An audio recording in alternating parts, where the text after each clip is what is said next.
हे प्रेम रूप श्री राम कृष्ण करुणामय पालय माम्। हे प्रेम रूप श्री राम कृष्ण करुणामय पालय माम्। हे दीन बंधु श्री शारदेश मम प्राण प्रिय पाहि माम्। हे दीन बंधु श्री शारदेश मम प्राण प्रिय पाहि माम्। हे प्रेम रूप श्री राम कृष्ण करुणामय पालय माम्। हे प्रेम रूप श्री राम कृष्ण करुणामय पालय माम्। हे दीन बंधु श्री शारदेश मम प्राण प्रिय पाहि माम्। हे दीन बंधु श्री शारदेश मम प्राण प्रिय पाहि माम्। हे प्रेम रूप श्री राम कृष्ण करुणामय पालय माम्। हे प्रेम रूप श्री राम कृष्ण करुणामय पालय माम्। हे दीन बंधु श्री शारदेश मम प्राण प्रिय पाहि माम्। हे दीन बंधु श्री शारदेश मम प्राण प्रिय पाहि माम्। मम प्राण प्रिय पाहि माम्। मम प्राण प्रिय पाहि माम्।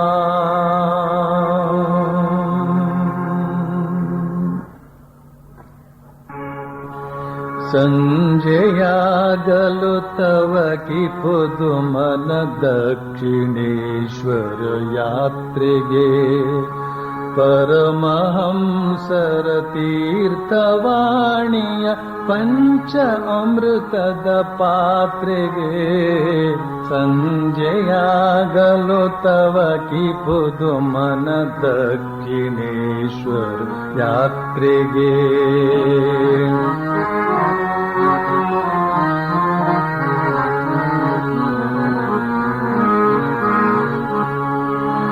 गोप्त दप्तर बರೆಯುತ್ತೀರ್ಪ ಮಹೇಂದ್ರ गोप्तನ ನೋಡುವೆ गुप्त दप्तर बರೆಯುತ್ತೀರ್ಪ ಮಹೇಂದ್ರ गोप्तನ ನೋಡುವೆ प्रश्न वर्षव कರೆಯುತ್ತೀರ್ಪ नरेंद्र वादवनालिके संजयागलु तव की खुद मन दक्षिणेश्वर यात्रेगे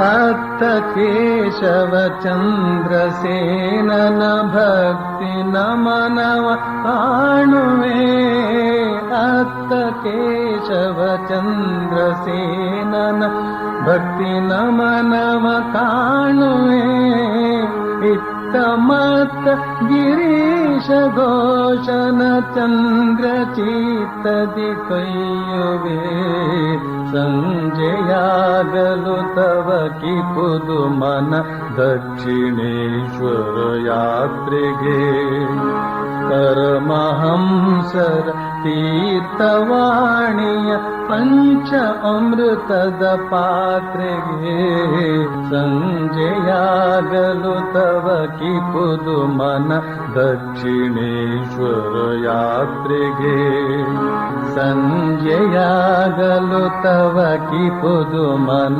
दक्षिणेश्वर यात्रेगे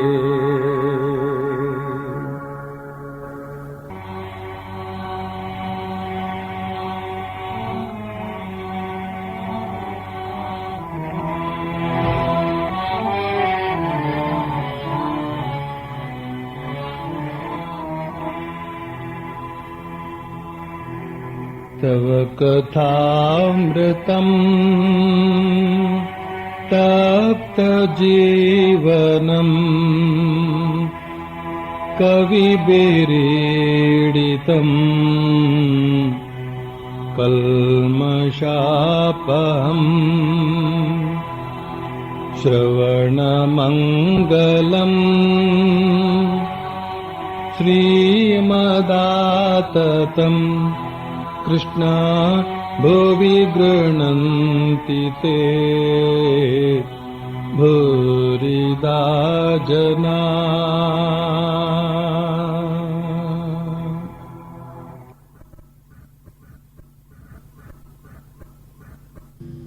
ಶ್ರೀರಾಮಕೃಷ್ಣರು ಕಳೆದ ಶನಿವಾರ ಹೇಳಿದರು, ವ್ಯಾಕುಲನಾಗಿ ಪ್ರಾರ್ಥನೆ ಮಾಡಬೇಕು. ತಾಯಿಗೆ ಮಕ್ಕಳ ಮೇಲಿರುವ ಆಕರ್ಷಣೆ, ಪತಿವ್ರತೆಗೆ ಪತಿಯ ಮೇಲಿರುವ ಆಕರ್ಷಣೆ, ಪ್ರಾಪಂಚಿಕನಿಗೆ ಪ್ರಪಂಚದ ಮೇಲಿರುವ ಆಕರ್ಷಣೆ, ಈ ಮೂರನ್ನು ಏಕೀಕರಿಸಿ ಭಗವಂತನ ಕಡೆಗೆ ತಿರುಗಿಸುವುದಾದರೆ ಆಗ ಆತನ ದರ್ಶನ ದೊರೆತು ಬಿಡುತ್ತದೆ ಅಂತ. ಭಗವಂತನ ದರ್ಶನ ಪಡೆಯಬಹುದು ಅಂತನ್ನುವ ನಿರ್ಧಾರಾತ್ಮಕವಾದಂತಹ ಒಂದು ಆಶ್ವಾಸನೆ ಶ್ರೀರಾಮಕೃಷ್ಣರಿಂದ ಸಿಕ್ಕಿದೆ. ಆದರೆ ಅದನ್ನು ಹೇಗೆ ಪಡೆಯಬಹುದು ಅಂತನ್ನೋದು ಎಲ್ಲರ ಪ್ರಶ್ನೆ. 4 ಯೋಗಗಳನ್ನ ಅನುಸರಿಸಲೇ ಅಂತನ್ನುವ ಪ್ರಶ್ನೆ ಕೂಡ ಇದೆ. ಆ ಒಂದೊಂದು ಯೋಗದ ಪ್ರಕ್ರಿಯೆಯು ಕೂಡ ಏನೇನು ಅಂತ ಕೇಳುವಂತಹದ್ದು ಇದೆ. ಅದಕ್ಕೆ ಬೇಕಾದಂತಹ ಗ್ರಂಥಗಳು ಇವೆ, ಓದಿಕೊಂಡವರು ಇದ್ದಾರೆ. ಆದರೆ ಸಾಕ್ಷಾತ್ಕಾರ ಮಾಡಿಕೊಂಡವರು ಮಾತ್ರ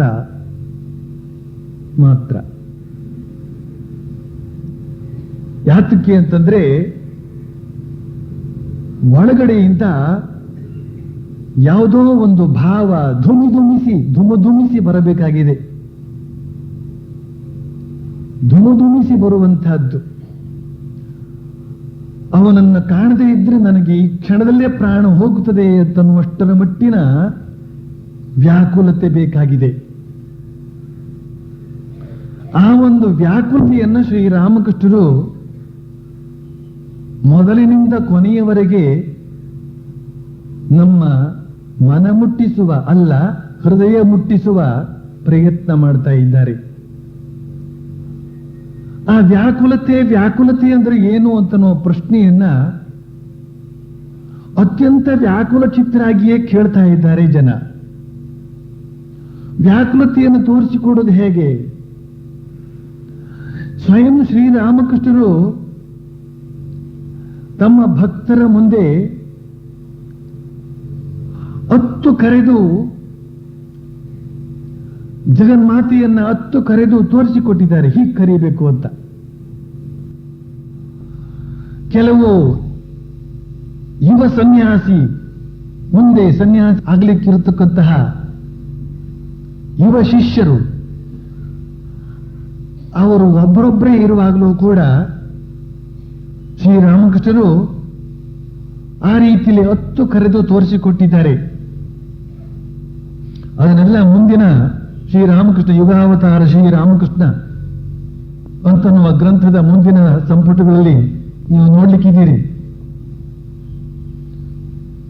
ಈ ಸಲ ಶ್ರೀರಾಮಕೃಷ್ಣರು ಅವತರಿಸಿದ್ದು ಕೇವಲ ದುಷ್ಟ ಶಿಕ್ಷಣ ಶಿಷ್ಟ ರಕ್ಷಣಕ್ಕೆ ಮಾತ್ರ ಅಲ್ಲ.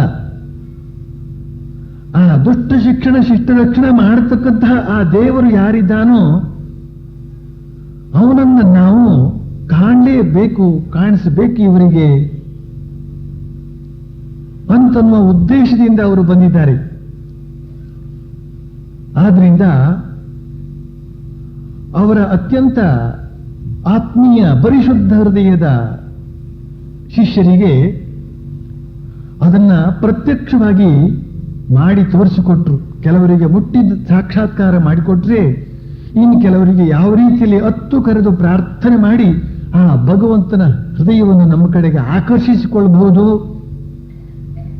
ಅನ್ನೋದನ್ನ ಪ್ರತ್ಯಕ್ಷವಾಗಿ ತೋರಿಸಿಕೊಟ್ರು. ಆದರೆ ಅವರು ಶರೀರವನ್ನು ಬಿಟ್ಟ ಮೇಲೆ ಬರತಕ್ಕಂತಹ ಜನರಿಗೆ ಈ ವ್ಯಾಕುಲತೆಯನ್ನು ತೋರಿಸಿಕೊಡುವ ಬಗೆ ಹೇಗೆ? ಅವರೇ ನಮ್ಮ ಮುಂದೆ ನಾವು ಧ್ಯಾನಕ್ಕೆ ಕುಳಿತಾಗ ನಮ್ಮ ಕೋಣೆಯಲ್ಲಿ ಅವರು ಆವಿರ್ಭವಿಸಿ ಮಗು ಹೀಗೆ ಕರೀಬೇಕು ಅಂತ ಹೇಳ್ಕೊಡ್ಬೇಕು. ಅಂತಹ ಭಾಗ್ಯವಂತರು ಯಾರು ಎಲ್ಲಿ ಎಷ್ಟಿದ್ದಾರೋ ಗೊತ್ತಿಲ್ಲ. ಆದರೆ ಪುಣ್ಯಕ್ಕೆ ಅವರೇ ಕರೆತಂದಂತಹ ಒಬ್ಬ ಚಿತ್ರಗುಪ್ತ, ಮಹೇಂದ್ರನಾಥ ಗುಪ್ತ ಚಿತ್ರಗುಪ್ತ ಚಿತ್ರವಾಗಿ ಬರೆದಿಟ್ಟಿದ್ದಾನೆ. ಈ ವಚನ ವೇದದಲ್ಲಿ ಸಾಧನೆಯ ಅತ್ಯಂತ ಸ್ಪಷ್ಟ ನಿಷ್ಕೃಷ್ಟ ರೂಪವನ್ನ ನಮ್ಮ ಮುಂದೆ ಇಟ್ಟಿದ್ದಾನೆ ಮಾಸ್ಟರ್ ಮಹಾಶಯ ಮಹೇಂದ್ರನಾಥ್ ಗುಪ್ತ. ಶ್ರೀರಾಮಕೃಷ್ಣರು ಹೇಳಿದಂತಹ ಈ ಮಾತು ಯಾವುದದು? ತಾಯಿಗೆ ಮಕ್ಕಳ ಮೇಲಿರುವ ಆಕರ್ಷಣೆ, ಪತಿವ್ರತೆಗೆ ಪತಿಯ ಮೇಲಿರುವ ಆಕರ್ಷಣೆ, ಪ್ರಾಪಂಚಿಕನಿಗೆ ಪ್ರಪಂಚದ ಮೇಲಿರುವ ಆಕರ್ಷಣೆ, ಈ ಮೂರೂ ಆಕರ್ಷಣೆಯನ್ನು ಏಕೀಕರಿಸಿ ಭಗವಂತನ ಕಡೆಗೆ ತಿರುಗಿಸುವುದಾದರೆ ಆಗ ಆತನ ದರ್ಶನ ದೊರೆತು ಬಿಡುತ್ತದೆ ಅಂತ. ಈಗ ತಾಯಿಗೆ ಮಕ್ಕಳ ಮೇಲಿರುವಂತಹ ಪ್ರೀತಿ ಎಂಥದ್ದು ಅಂತನ್ನೋದು ತಾಯಂದ್ರಿಗೆ ಗೊತ್ತು. ಅಂತಹ ತಾಯಂದಿರನ್ನ ಕಂಡಾಗಲೂ ಕೂಡ ಅವರು ತೋರಿಸುವಂತಹ ಪ್ರೀತಿಯನ್ನ ನಾವು ಅರಿತುಕೊಳ್ಬಹುದಾಗುತ್ತೆ. ಎಷ್ಟೋ ಜನ ತಾಯಂದಿರಾಗಿಲ್ವಲ್ಲ, ಇನ್ನು ಎಷ್ಟೋ ಜನ ತಂದೆಯಂದರು ಇರ್ತಾರೆ. ಅವರಿಗೆ ಎಷ್ಟರ ಮಟ್ಟಿಗೆ ಆ ಮಕ್ಕಳ ಮೇಲೆ ಆಕರ್ಷಣೆ ಇರುತ್ತೋ ಇಲ್ಲವೋ ಹೇಳೋಕೆ ಸಾಧ್ಯವಿಲ್ಲ. ಯಾಕಂತಂದ್ರೆ ಅವರೆಲ್ಲ ಹೊರಗಡೆ ವ್ಯವಹಾರದಲ್ಲೇ ತಲೆ ಕೆಡಿಸ್ಕೊಂಡು ಬಿಟ್ಟಿರ್ತಾರೆ. ಆ ಮಕ್ಕಳ ಮೇಲೆ ಪ್ರೀತಿ ಹರಿಸತಕ್ಕಂತಹ ಒಂದು ಸುಸಂದರ್ಭವನ್ನ ಎಷ್ಟೋ ಜನ ತಂದೆಯಂದ್ರು ಮುಖ್ಯವಾಗಿ ಕಳೆದುಕೊಂಡು ಬಿಟ್ಟಿರ್ತಾರೆ. ಇವತ್ತಿನ ದಿವಸ ತಾಯಂದ್ರು ಕೂಡ ಉದ್ಯೋಗ ಉದ್ಯೋಗ ಉದ್ಯೋಗ, ನಾವೆಲ್ಲ ಪುರುಷ ಸಮಾನ ಅಂತನ್ನುವ ಒಂದು ಭಾವನೆಯನ್ನ ಆ ಪುರುಷರ ಮೇಲೆ ಅಚ್ಚೊತ್ತಬೇಕು ಅಂತನ್ನುವ ದೃಷ್ಟಿಯಿಂದ ಉದ್ಯೋಗಕ್ಕೆ ಅಂತ ಹೋಗಿ ಈ ಮಕ್ಕಳೆಲ್ಲ ನಿಜವಾದ ತಂದೆ ತಾಯಿಯಂದರ ಪ್ರೀತಿಯಿಂದ ವಂಚಿತರಾಗಿದ್ದಾರೆ ಅಂತಲೇ ಹೇಳಾಗುತ್ತೆ. ಆ ಪ್ರೀತಿಯ ರೀತಿಯನ್ನು ಕಲಿಸುವುದಕ್ಕಾಗಿಯೇ ಸಮಾಜ ವ್ಯವಸ್ಥೆ. ಆ ಪ್ರೀತಿಯನ್ನು ಕಲಿತಾಗ ಮೊದಲು ಸಾಂಸಾರಿಕ ಬಂಧನವಾಗಿ ಕಂಡು ಬಂದರೂ ಕೂಡ ಎಂದೆಂದಿಗೂ ಈ ಸಂಸಾರ ಹಾಗೆ ಇರೋದಿಲ್ಲ. ನಮ್ಮ ಮನಸ್ಸಿನಲ್ಲೂ ಇರೋದಿಲ್ಲ, ಹೊರಗಡೆಯೂ ಇರೋದಿಲ್ಲ. ಕೊನೆಯಲ್ಲಿ ನಮ್ಮ ಮನಸ್ಸಿನಲ್ಲಿ ಯಾವುದು ಉಳಿತದೆ ಅಂತ ಹೇಳಿದ್ರೆ, ನಾವು ಅಲ್ಲಿವರೆಗೆ ಆ ಸಂಸಾರವನ್ನ ಪಾಲಿಸಿ ಪೋಷಿಸಿ ಬೆಳೆಸ್ಕೊಂಡು ಬಂದಂತಹ ಪ್ರೀತಿ ವಿಶ್ವಾಸ ಅನ್ನೋದು ಇದೆಯಲ್ಲ, ಅದು ಉಳಿದುಕೊಂಡಿರುತ್ತೆ. ಆ ಪ್ರೀತಿಯನ್ನು ಕೊನೆ ಒಂದು ದಿನ ಭಗವಂತನ ಕಡೆಗೆ ಹರಿಸಿದ್ರಾಯ್ತು. ಇದು ಉದ್ದೇಶ. ಯಾವುದಾದ್ರೂ ಒಂದು ಬಗೆಯ ಪ್ರೀತಿಯನ್ನು ಇಟ್ಕೊಂಡಿರಬೇಕು ಅಂತ ಶ್ರೀರಾಮಕೃಷ್ಣ ಆದೇಶ ಇದೆ. ಒಮ್ಮೆ ಬಾಕೆ ಬಂದು ಶ್ರೀರಾಮಕೃಷ್ಣನ ಕೇಳಿಕೊಂಡ್ರು, ನನ್ನ ಮನಸ್ಸು ದೇವರಲ್ಲಿ ನಿಲ್ಲೋದಿಲ್ವಲ್ಲ ಅಂತ. ಅದಕ್ಕೆ ಶ್ರೀರಾಮಕೃಷ್ಣ ಹೇಳಿದ್ರು, ನಿನಗೆ ನಿನ್ನ ಮನೆಯಲ್ಲಿ ಯಾರ ಮೇಲೆ ವಿಶೇಷವಾದ ಪ್ರೀತಿ ಹೇಳು? ಮನೆಯವರ ಮೇಲೆ ಪ್ರೀತಿಯೇ? ಅದೆಲ್ಲ ಬಂಧನ ಅಲ್ವೇ, ಸಂಸಾರ ಅಲ್ವೇ? ಅವ್ರನ್ನ ಯಾಕೆ ಪ್ರೀತಿಸ್ಲಿ ನಾನು? ನನಗೆ ಅವ್ರ ಮೇಲೆಲ್ಲ ಪ್ರೀತಿ ಇಲ್ಲ ಅಂತನ್ನುವ ಮಾತನ್ನ ಆಕೆ ಹೇಳ್ತಾಳೆ. ಆಗ ಶ್ರೀರಾಮಕೃಷ್ಣ ಏನ್ ಹೇಳ್ತಾರೆ ಗೊತ್ತೇನು? ಇದಕ್ಕೂ ಏನ್ ಹೇಳ್ಬೇಕಾಗಿತ್ತು ಅವರು ವೇದಾಂತಿಗಳು? ಭೇಷ್ ನಿನಗೆ ಸಂಸಾರ ವ್ಯಾಮೋಹ ಇಲ್ಲ, ಭಗವಂತನ ಕೃಪೆಯಿಂದ ಜನ್ಮಾಂತರ ಸಂಸ್ಕಾರದಿಂದಾಗಿ ನಿನಗೆ ಸಂಸಾರದ ವ್ಯಾಮೋಹ ಹೊರಟೋಗಿದೆ, ಬಹಳ ಬೇಷ್ ಅಂತ ಹೇಳ್ಬೇಕಾಗಿತ್ತು ಅಲ್ವೇ? ಆದ್ರೆ ಏನ್ ಹೇಳಿದ್ರು? ಏನ್ ಹೇಳ್ತಾ ಇದ್ದೀನಿ ನೀನು? ಯಾರನ್ನಾರು ಪ್ರೀತಿಸಬೇಕು ಮನೆಯಲ್ಲಿ, ಆಳವಾಗಿ ಪ್ರೀತಿಸಬೇಕು, ಗಾಢವಾಗಿ ಪ್ರೀತಿಸಬೇಕು. ಯಾತಕ್ಕೆ ಇತರ ನಾಳೆ ಒಂದು ದಿನ ಅದನ್ನು ಭಗವಂತನ ಕಡೆಗೆ ತಿರುಗಿಸಿದ್ರೆ ಆ ಭಗವಂತನನ್ನು ಕೂಡ ನಾವು ಅಷ್ಟೇ ಪ್ರೀತಿಸೋದಕ್ಕೆ ಸಾಧ್ಯವಾಗುತ್ತೆ, ಅವನ ಕೃತಿಯನ್ನು ಪಡೆಯೋದಕ್ಕೆ ಸಾಧ್ಯವಾಗುತ್ತೆ. ಆದ್ರಿಂದ ಅದನ್ನು ಪ್ರೀತಿಸು.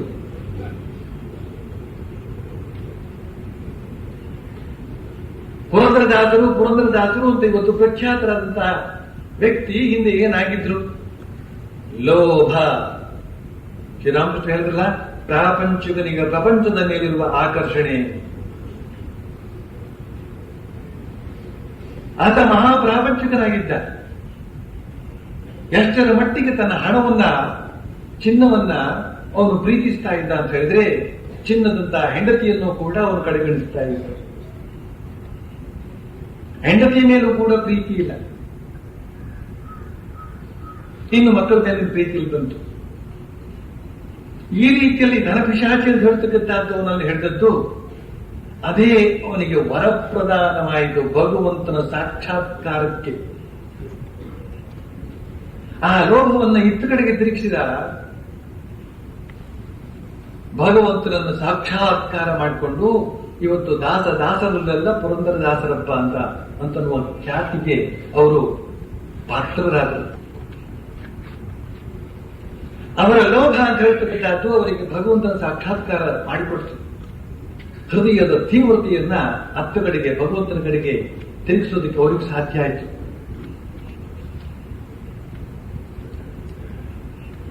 ದಿವಂಗತ ಡಿ.ವಿ.ಜಿ ಅವರು ಮಂಕುತಿಮ್ಮನ ಕಗ್ಗದಲ್ಲಿ ಬರೀತಾರೆ, ಹಿರಣ್ಯಕಶಿಪು ಅವನು ನಾಸ್ತಿಕ, ಅವನು ಪ್ರಾಪಂಚಿಕ. ಆದರೂ ಕೂಡ ಅವನು ಆ ದ್ವೇಷದ ಮೂಲಕವೇ ಅವನಿಗೆ ಕಂಬದಿಂದ ದರ್ಶನವಾಯಿತು. ಅವನ ಮಗ ಪ್ರಹ್ಲಾದ, ಅವನ ಭಕ್ತಿ ಅಂತ ಹೇಳ್ತಕ್ಕಂಥದ್ದು, ವ್ಯಾಕುಲತೆ ಅಂತ ಹೇಳ್ತಕ್ಕಂಥದ್ದು, ತೀವ್ರತೆ ಅಂತ ಹೇಳ್ತಕ್ಕಂಥದ್ದು ಎಷ್ಟು ಪ್ರಬಲ ಅಂತ ಹೇಳಿದ್ರೆ ಅವನಿಗೆ ಬಿಂಬದಿಂದ ಸಾಕ್ಷಾತ್ಕಾರ ಆಯಿತು. ತಂದೆಗೆ ಕಂಬದಿಂದ, ಮಗನಿಗೆ ಬಿಂಬದಿಂದ, ಸಿಂಬಳದಿ ನೊಣ ನೀನು ಮಂಕುತಿಮ್ಮ. ಬಾಕಿ ಉಳಿದಂತಹ ಎಡಬಿಡಂಗಿಗಳು ಇದಾರಲ್ಲ, ನಾವಲ್ಲ, ಯಾರಿದ್ದಾರೋ ಆ ಕಡೆಯೂ ಇಲ್ಲ, ಈ ಕಡೆಯೂ ಇಲ್ಲ, ಶ್ರದ್ಧೆ ಅಂತ ಹೇಳ್ತಕ್ಕಂಥದ್ದು. ಅವರ ಅವಸ್ಥೆ ಏನಪ್ಪಾ ಅಂತಂದ್ರೆ ಸಿಂಬಳದಿ ನೊಣ. ಸಿಂಬಳದಲ್ಲಿ ಅವರಿಗೆ ಎಷ್ಟು ಆನಂದವೋ ಅಷ್ಟೇ ಆನಂದ. ಈ ಪ್ರಾಪಂಚಿಕ ಆನಂದ ಅಂತ ಹೇಳ್ತಕ್ಕಂಥದ್ದು ಸಿಂಬಳದ ಆನಂದ ಇದ್ದ ಹಾಗೆ ಲೆಕ್ಕ ನೊಣಕ್ಕೆ. ಹೀಗೆ ವ್ಯಾಕುಲತೆಯನ್ನ ನಾವು ಬೆಳೆಸಿಕೊಳ್ಳೋದಕ್ಕೋಸ್ಕರ ಈ ಪ್ರಪಂಚದಲ್ಲೇ ಆ ಭೋಗಾಭಿಲಾಷೆಯಿಂದ ಕೂಡಿ ಬದುಕಿದ್ರೂ ತಪ್ಪಿಲ್ಲ ಅಂತ ನಮ್ಗೆ ಇಲ್ಲಿ ಅರ್ಥ ಆಗುತ್ತದೆ.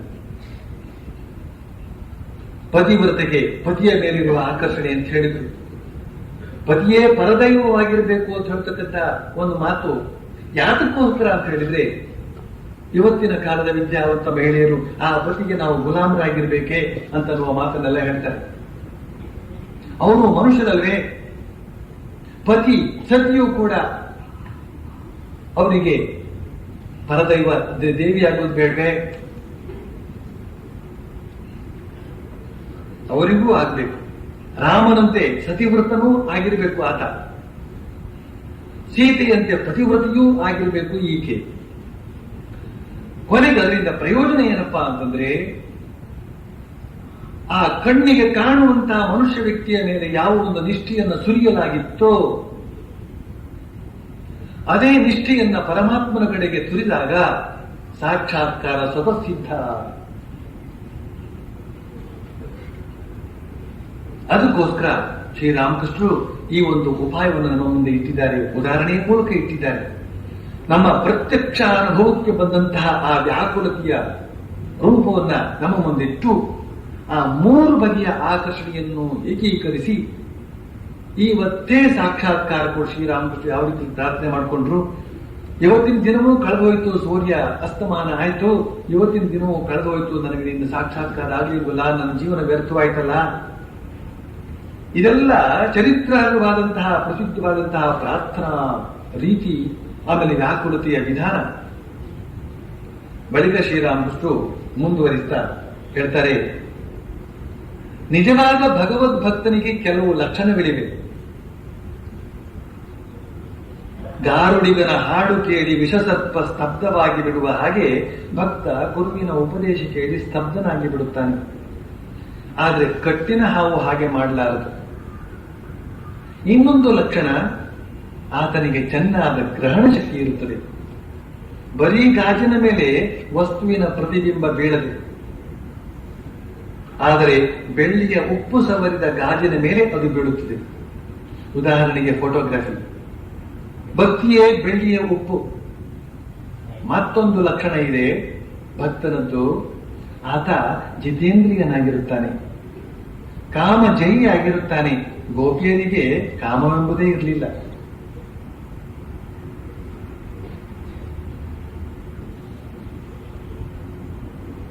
ಎಷ್ಟು ಮಾತುಗಳನ್ನು ಹೇಳಿದರು ಇಲ್ಲಿ. ಭಗವಂತನನ್ನ ಪ್ರೀತಿಸುವಂತಹ ಭಕ್ತನಲ್ಲಿ ಯಾವ ಲಕ್ಷಣಗಳಿವೆ ಅಂತ ಅನ್ನೋದನ್ನ ಹೇಳ್ತಾರೆ. ಮುಂದೆ ಒಬ್ಬ ಮನುಷ್ಯ ಏನ್ ಮಾಡ್ಯಾನು ಅಂತ ಅನ್ನೋದನ್ನ ಇವತ್ತು ಅವನ ಮುಖ ನೋಡಿ, ಅವನ ರೀತಿ ನೀತಿಗಳನ್ನು ನೋಡಿ, ಅವನ ಹಣೆ ಬರವನ್ನು ಹೇಳಬಹುದು. ಹಾಗೆ ಒಬ್ಬ ನಿಜವಾದ ಭಕ್ತ ಇದ್ರೆ ಅದು ಕೆಲವು ಲಕ್ಷಣಗಳಿವೆ. ಅದರಲ್ಲಿ ಮೊದಲನೇ ಲಕ್ಷಣ ಏನ್ ಹೇಳ್ತಾರೆ, ಅದಕ್ಕಿಂತ ಮೊದಲು ಕೆಲವು ಲಕ್ಷಣಗಳನ್ನ ಒಂದು ಹಾಡಿನ ಮೂಲಕ ತಿಳ್ಕೊಳ್ಳೋದಕ್ಕೆ ನೀವು ಇಷ್ಟಪಡೋದಿದ್ರೆ ಹಿಂದಿನಲ್ಲಿ ಈ ರೀತಿಯಲ್ಲಿ ಬರುತ್ತದೆ. ಇತನೇ ಗುಣ ಜಾಮೆ ಸೋ ಸಂತ. ಯಾರಲ್ಲಿ ಇಷ್ಟು ಗುಣಗಳಿವೆಯೋ ಅವನು ಸಂತ. ಏನೇನು ಗುಣ? ಶ್ರೀ ಭಾಗವತ ಮಧ್ಯ ಜಸ ಗಾವತ್ ಶ್ರೀಮುಖ ಕಮಲಾಕಂತ. ಭಾಗವತದಲ್ಲಿ ಯಾವ ಶ್ರೀಕಾಂತನನ್ನ ಕೊಂಡಾಡಲಾಗಿದೆಯೋ, ಅವನ ಕುರಿತಾದಂತಹ ಪ್ರೀತಿ ಯಾರಿಗಿದೆಯೋ ಅವನು ಸಂತ. ಹರಿಕೋ ಭಜನ್, ಸಾಧು ಕಿ ಸೇವಾ, ಸರ್ವಭೂತ ಪರ ದಯ, ಹಿಂಸಾ ಲೋಭ ದಂಭ ಛಲ ತ್ಯಾಗೈ, ವಿಷಸಮ ದೇಖೈ ಮಾಯಾ. ಯಾರು ಹರಿಯನ್ನು ಸದಾ ಭಜನೆ ಮಾಡ್ತಾ ಇರ್ತಾನೋ, ಸಾಧು ಸೇವೆ ಮಾಡ್ತಾ ಇರ್ತಾನೋ, ಸರ್ವಭೂತ ಹಿತದಲ್ಲಿ ರತನಾಗಿರ್ತಾನೋ, ಹಿಂಸೆ ಲೋಭ ದಂಭ ಛಲ ಇವುಗಳನ್ನೆಲ್ಲ ಬಿಟ್ಟಿರ್ತಾನೋ, ಮಾಯಾ ಸದೃಶವಾದಂತಹ ವಿಷಯ ಸುಖ ಅವುಗಳನ್ನ ವಿಷವತ್ತು ತ್ಯಾಜ್ಯ ಮಾಡ್ತಾನೋ, ಅವನೇ ಸಂತ. ಸಹನಶೀಲ, ಆಸಯ ಉದಾರ ಅತಿ, ಧೀರಜ ಸಹಿತ ವಿವೇಕಿ, ಸತ್ಯ ವಚನ ಸಬುಕೋ ಸುಖದಾಯಕ, ಗಹಿ ಅನನ್ಯ ವೃತ್ತಿ ಏಕಿ. ಎಲ್ಲರಿಗೂ ಸುಖ ಕೊಡ್ತಕ್ಕಂತಹ ಸ್ವಭಾವ ಇರಬೇಕು ಅವನಿಗೆ. ಎಲ್ಲರಿಗೂ ಒಳ್ಳೆಯದಾಗಲಿ, ಸರ್ವಸ್ತರದ ದುರ್ಗಾಣಿ ಸರ್ವೋ ಭದ್ರಾಣಿ ಪಶ್ಯತ್ವ ಅಂತಿರ್ತಕ್ಕಂತಹ ಮನೋಭಾವ ಅವನಿಗಿರ್ಬೇಕು. ಸಹನಶೀಲನಾಗಿರ್ಬೇಕು. ಸಣ್ಣ ಪುಟ್ಟ ಅನಾನುಕೂಲಗಳಿಗೆ, ದುಃಖಗಳಿಗೆ, ಕಷ್ಟಗಳಿಗೆ ಕೊರಗಬಾರದು, ಕದಲಬಾರದು, ಸತ್ಯ ಅನ್ನಬಾರದು, ಸೋತೆ ಅನ್ನಬಾರದು, ಸಹಿಸಿಕೊಳ್ಬೇಕು. ಸಹನಂ ಸರ್ವ ದುಃಖ ನಾಮ ಪ್ರತೀಕಾರ ಪೂರ್ವಕಂ ಚಿಂತಾ ವಿಲಾಪರಹಿತಂ ಸಾ ತಿತೀಕ್ಷಾ ನಿಗದ್ಯತೆ. ಸಹಿಸಿಕೊಳ್ಬೇಕು. ತಿತೀಕ್ಷೆ ಅಂದ್ರೆ ಸಹನೆ. ಭಕ್ತನಲ್ಲಿ ಇರ್ತಕ್ಕಂತಹ ಹಲವಾರು ಪ್ರಧಾನ ಗುಣಗಳಲ್ಲಿ ಈ ಸಹನೆ ಅಂತ ಹೇಳ್ತಕ್ಕಂತಹದ್ದು ಒಂದು. ಧೀರತೆ ಇರಬೇಕು, ವಿವೇಕ ಇರಬೇಕು, ಸತ್ಯವಚನ ಬೇಕೇ ಬೇಕು. ಆಮೇಲೆ ಇಂದ್ರಿಯ ಜಿತ್, ಅಭಿಮಾನ ಜಾಕೆ. ಇಂದ್ರಿಯ ಜಯ ಮಾಡಿಕೊಳ್ಬೇಕು. ಇಂದ್ರಿಯ ಜಯ, ಪಂಚೇಂದ್ರಿಯಗಳನ್ನು ಕೂಡ ಹತೋಟಿಯಲ್ಲಿ ಇಟ್ಕೊಳ್ಬೇಕು. ಅಭಿಮಾನ ಇರಬಾರ್ದು. ಅಭಿಮಾನ ನಾನು, ನನ್ನದು ಅದು ಹೇಳ್ತಕ್ಕಂಥ ಭಾವನೆ ಇರಬಾರ್ದು. ಎಲ್ಲ ಭಗವಂತನದ್ದು. ಕರೈ ಜಗತ್ತಕ್ಕೋ ಪಾವನ. ಇಂತಹ ಸಂತ ಜಗತ್ತನ್ನೇ ಪಾವನಗೊಳಿಸ್ತಾನೆ. ಕೇವಲ ತಾನು ಬದುಕಿ ಬಾಳುವುದರ ಮೂಲಕವೇ ಸುತ್ತಮುತ್ತೆಲ್ಲ ಪವಿತ್ರತೆಯ ತರಂಗಗಳನ್ನು ಹರಡುತ್ತಾ ಪುಷ್ಪದೋಪಾದಿಯಲ್ಲಿ ಪರಿಮಳಭರಿತವಾದಂತಹ ಪುಷ್ಪ ತನ್ನ ಸುತ್ತ ಬಂದವರಿಗೆಲ್ಲ ಸುಮಧುರ ಪರಿಮಳವನ್ನು ಬೀರುವಂತೆ ಈ ಪರಿಶುದ್ಧವಾದಂತಹ ಭಕ್ತ ತನ್ನ ಬಳಿಗೆ ಬಂದವರೆಲ್ಲರಿಗೂ ನಿಷ್ಕಲ್ಮಶವಾದಂತಹ ಆನಂದವನ್ನು ಉಣಿಸ್ತಾನೆ. ಕರೈ ಜಗತ್ತುಕೋ ಪಾವನ, ಭಗವತ್ ರಸಿಕ ತಾಸುಕಿ ಸಂಗತಿ ತೀನಹು ತಾಪ ನಸಾವನ್. ಮೂರು ಬಗೆಯ ತಾಪಗಳು ಕೂಡ ಹೊರಟೋಗ್ಬಿಡುತ್ತೆ ಇಂತಹ ಸಂತರ ಸಹವಾಸದಿಂದ. इतने गुण जामे सो संत, इतने गुण जामे सो संत, श्री भागवत मध्य जस गावत, श्री मुख कमलाकंत, इतने गुण जामे सो संत।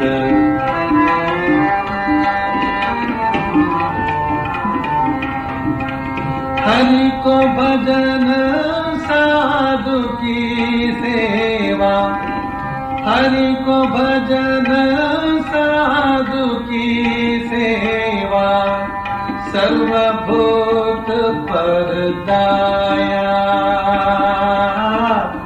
हिंसा लोभ दंभ छल त्यागै, विष सम देखै माया,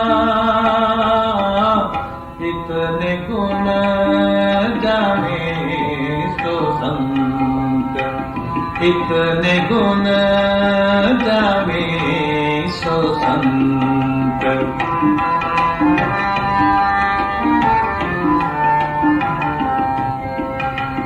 सहनशील पासय उदार अति, सहनशील पासय उदार अति, धीरज सहित विवेकी,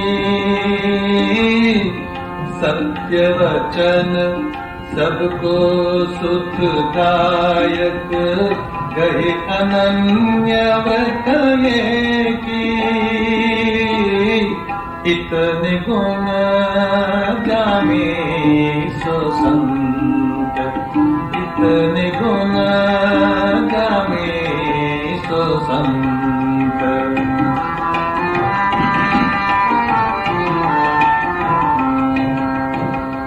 इंद्रियजित अभिमान न जाके, इंद्रियजित अभिमान न जाके, करे जगत को पावन, भगवत रसिक तासु की संगति, तीनों तापन सावन, इतने गुण जामे सो संत, इतने गुण जामे सो संत। ಶ್ರೀಮದ್ ಭಗವದ್ಗೀತೆಯಲ್ಲಿ ಶ್ರೀಕೃಷ್ಣ ಭಕ್ತಿ ಯೋಗದಲ್ಲಿ ಭಕ್ತನ ಲಕ್ಷಣ ಹೇಗಿರಬೇಕು, ಏನೇನಿರಬೇಕು ಅಂತೆಲ್ಲ ಹೇಳಿಬಿಟ್ಟು ಅಂಥವನು ನನಗೆ ಪ್ರಿಯನಾಗ್ತಾನೆ ಅಂತ ಅವನು ಸೂಚನೆ ಕೊಡ್ತಾನೆ. ಭಗವಂತ ನಮಗೆ ಸಾಕ್ಷಾತ್ಕಾರ ಕೊಡಬೇಕಾದ್ರೆ ಅವನಿಗೆ ನಾವು ಪ್ರಿಯರಾಗಬೇಕು, ಅವನ ಪ್ರೀತಿಯನ್ನು ನಾವು ಗೆದ್ದುಕೊಳ್ಬೇಕು. ಅವನ ಪ್ರೀತಿಯನ್ನು ಗೆದ್ದುಕೊಳ್ಬೇಕಾದ್ರೆ ಏನೇನು ಮಾಡಬೇಕು ಅಂತನ್ನುವ ಒಂದು ಪಟ್ಟಿಯನ್ನೇ ಕೊಟ್ಟಿದ್ದಾನೆ.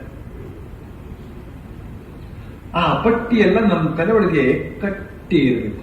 ತಲೆಯೊಳಗೆ ನೆನಪಿಲ್ಲದೆ ಹೋದ್ರೆ ಅದನ್ನ ಆಚರಣೆ ತರೋದು ಯಾವಾಗ? ಒಂದು ಅಡುಗೆ ಅಂತ ಮಾಡಬೇಕಾದ್ರೆ ಸಾಸಿವೆಯಿಂದ ಹಿಡಿದು ಸಕಲ ಸಂಭಾರಗಳ ಪರಿಚಯ ಇರಬೇಕು. ಒಗ್ಗರಣೆ ಕೊಡೋ ಹೊತ್ತಿಗೆ ಯಾವ್ದಾವ್ದು ಎಲ್ಲೆಲ್ಲಿದೆ ಅಂತ ಅದನ್ನ ನೆನಪು ಮಾಡ್ಕೊಳ್ಳೋ ಹೊತ್ತಿಗೆನೇ ಇದು ಒಂದು ಸೀರೆ ಹೋಗಿರ್ತದೆ. ಪ್ರತಿ ಒಂದು ವಸ್ತುವಿನ ಪರಿಚಯ ಆಗಿರ್ತಕ್ಕಂಥದ್ದು ಏಕಕಾಲದಲ್ಲಿ ತಲೆಯಲ್ಲೇ ಇರಬೇಕು. ಆಗ ಅತ್ಯಂತ ರಸಭರಿತವಾದ ಪಾಕವನ್ನು ಮಾಡೋದಕ್ಕೆ ಹೇಗೆ ಸಾಧ್ಯವೋ ಅದೇ ರೀತಿಯಲ್ಲಿ ಭಗವಂತನ ಪ್ರೀತಿಗೆ ಪಾತ್ರರಾಗಬೇಕಾದಂತಹ ಹೃದಯ ಪರಿಪಾಕವನ್ನು ಉಂಟು ಮಾಡಿಕೊಳ್ಬೇಕಾದ್ರೆ ಭಗವಂತ ಏನೇನು ಗುಣಗಳನ್ನೆಲ್ಲ ಅನುಷ್ಠಾನದಲ್ಲಿ ತಂದುಕೊಳ್ಬೇಕು ಅಗತ್ಯ ಅಂತ ಅನ್ನೋದನ್ನ ಸೂಚನೆ ಕೊಟ್ಟಿದ್ದಾನೋ ಅವುಗಳನ್ನು ನೆನಪು ಮಾಡಿಕೊಳ್ಬೇಕು. ಅದಕ್ಕೋಸ್ಕರ ಅದನ್ನು ಗಟ್ಟಿ ಮಾಡ್ಕೊಳ್ಬೇಕು, ಬಾಯಾಟ್ ಮಾಡಬೇಕು. ಎಲ್ಲ ತಲೆನಲ್ಲೇ ಇರಬೇಕು. ಅದನ್ನು ಹೃದಯದಲ್ಲಿ ಕೇಳಿಸ್ಕೊಳ್ಬೇಕು. ಅದನ್ನು ನಿತ್ಯ ಜೀವನದಲ್ಲಿ ಅನುಷ್ಠಾನಕ್ಕೆ ತಂದುಕೊಳ್ಬೇಕು. ಯಾತಕ್ಕೆ ಅವನ ದಯ ಆಗೋದಿಲ್ಲ, ಯಾತಕ್ಕೆ ಅವನ ಪ್ರೀತಿಗೆ ನಾವು ಪಾತ್ರರಾಗೋದಿಲ್ಲ? ನಾವು ಮಾಡಬೇಕಾದನ್ನ ಮಾಡಿದ್ರೆ ಆಗಬೇಕಾದದ್ದು ಆಗಿಯೇ ಆಗಬೇಕು. ಇದು ಈ ಭೂಲೋಕದಲ್ಲಿ ಕರ್ಮ ನಿಯಮ, ಅನಿವಾರ್ಯವಾದಂತಹ ಕರ್ಮ ನಿಯಮ. ಒಳ್ಳೇದು ಮಾಡಿದರೆ ಒಳ್ಳೇದು, ಕೆಟ್ಟದ್ದು ಮಾಡಿದರೆ ಕೆಟ್ಟದ್ದು. ಭಗವಂತನನ್ನು ಪ್ರೀತಿಸಿದರೆ ಭಗವಂತನೇ ನಿಮ್ಮ ಪಾಲಿಗೆ. ಶ್ರೀರಾಮಕೃಷ್ಣ ಇಲ್ಲಿ ನಿಜವಾದ ಭಕ್ತನಿಗೆ ಕೆಲವು ಲಕ್ಷಣಗಳಿವೆ ಅಂತ ಹೇಳ್ತಾರೆ. ಗಾರುಡಿಗನ ಹಾಡು ಕೇಳಿ ವಿಷಸರ್ಪ ಸ್ತಬ್ಧವಾಗಿ ಬಿಡುವ ಹಾಗೆ ಭಕ್ತ ಗುರುವಿನ ಉಪದೇಶ ಕೇಳಿ ಸ್ತಬ್ಧನಾಗಿ ಬಿಡುತ್ತಾನೆ. ಏನು ಅರ್ಥ ಈ ಮಾತಿಗೆ?